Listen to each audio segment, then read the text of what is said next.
Well, happy Tuesday, everyone. Tuesday, the 22nd of August 2023. Hope that we're all doing okay and that we're safe and well and keeping as safe and well as can be.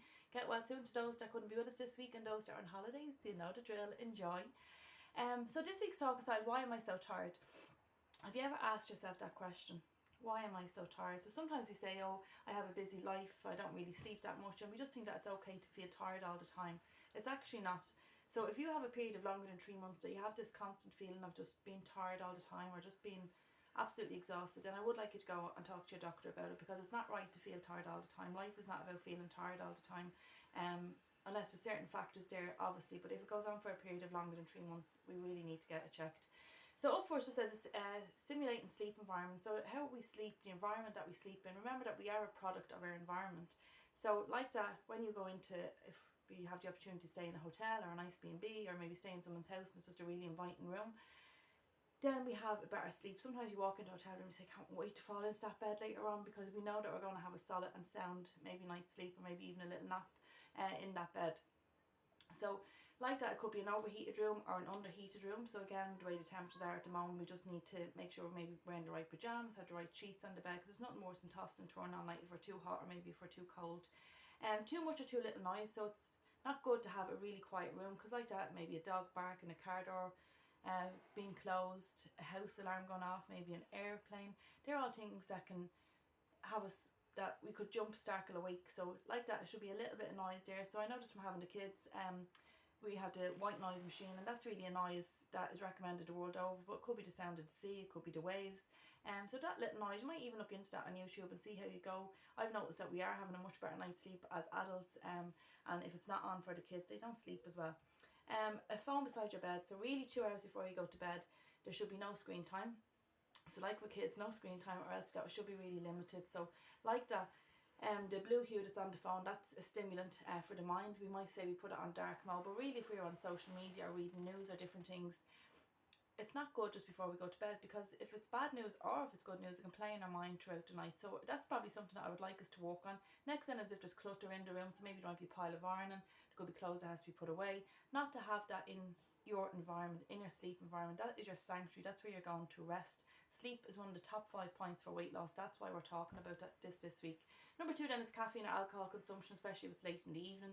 Caffeine can affect certain medications like the pill, and counteract those. Maybe have your decaf. Alcohol, then we think I'm going to have a glass of wine or a gin and tonic and I'll have a sound night's sleep. But you actually find that you wake early, you're kind of tossing and turning. The body's trying to break down the toxins in the alcohol. So that's maybe one that we could watch as well. Number 3 then is other dietary factors, so simple carbs. So if we're having white carbs, remember that I can just cover certain information in the talk here online, that obviously I discussed this in more detail at the class. So simple carbs, so that's your white carbs. If you have a high fat diet, so eat maybe a lot of sugar or processed food late in the evening before we go to bed. If we're dehydrated as well, that can play a big one, especially the heat that's here at the moment. If we're not drinking at least 2 litres of water a day, you will notice you might be a little more headache, that feeling that, God, it's like I have a hangover but I haven't had any drink. That could be the feeling that's there. Thirst is the last stage of dehydration.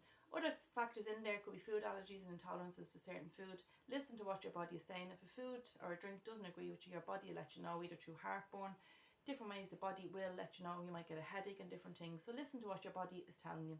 The fourth one then is vitamin deficiency. So vitamin D, we're all very much more aware of vitamin D since COVID. It is the sunshine vitamin, and it does help lift the mood. For me, I do take it 365 days a year. We just don't get enough sunshine in this country. B12 is a complex carb as well, or a complex vitamin, sorry. And some stage in life we will be running low on that. Our bodies find it hard to store that particular vitamin, and we don't get enough dietary, or not an awful lot of it from maybe salmon, mackerel and sardines. We maybe need to be eating a lot of it to get that. Iron is also in there if you have an iron deficiency, and I would like you to speak to your doctor on that, because I'm not going to cover the iron. I did cover that in the class. Number 5 then is we have suffer chronic stress. Obviously that will affect our sleep because it's playing on our mind. Again, process of elimination where you can with stress. Know your boundaries, set your limits, learn to say no. It's no harm in saying no, and also learn to say yes if it does suit you. But chronic stress is a big one that's in there, and it's something that it's not okay to be chronically stressed. Number 6 then is certain medical conditions. So diabetes could be our insulin, our blood sugars are spiking at different levels. Thyroid disorder, so that little butterfly gland that's just here, that does control most things like how the energy is distributed within the body. So again, blood test from your doctor would process of elimination on this one. Autoimmune disorders, heart disease in there, sleep apnea, depression is the next one. So of course if we're depressed or feeling low in mood, it's going to play in our mind, because nobody wants to feel depressed, nobody wants to feel that way. So it's that constant battle that is in our own head that we're fighting with ourselves. Chronic fatigue syndrome as well as under certain medical conditions. Number 7 then is the sedentary lifestyle. So we're very much a stagnant nation, and that hasn't really picked up again since COVID. We're still very much just sitting and very sedentary like that. If we want our windows cleaned, we bring the window cleaner, carpets, get the carpet cleaner, bring the car through the car wash. So we are just not as active as a nation. So when we're not as active, the blood is not flowing. For one example, the blood is not flowing evenly through the body because we're sitting, or we're just not on the move that much. So therefore, when we sleep, our body is trying to process all that stuff that it should be doing during the day while we're active. Number 8 then, certain medications, certain time of day that we take medications could make us feel tired. So again, talk to your doctor on that one. But your little motto for this week is don't get tired of repeating positive things. Don't get tired of repeating positive daily things. Positivity attracts positivity, likewise with negativity. So choose your tribe, because your vibe attracts your tribe. Okay, so I want us all to have, sorry with this door squeaking, it's the windows that are open because it's really warm. But I want us to have a fantastic week. Question this: why am I so tired? If it's a period of longer than 3 months, it's not okay to be constantly feeling that way, regardless of your lifestyle. So we do need to reach out for help and talk on that subject.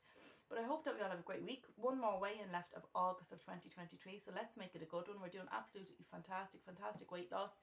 Make that change to see the change. Food diary, drinking our water, portion size, they are all key ones, and that we'll have consistent weight loss every week. But I want us all to stay safe, stay well, and have a fantastic week. And big hugs and kisses to all.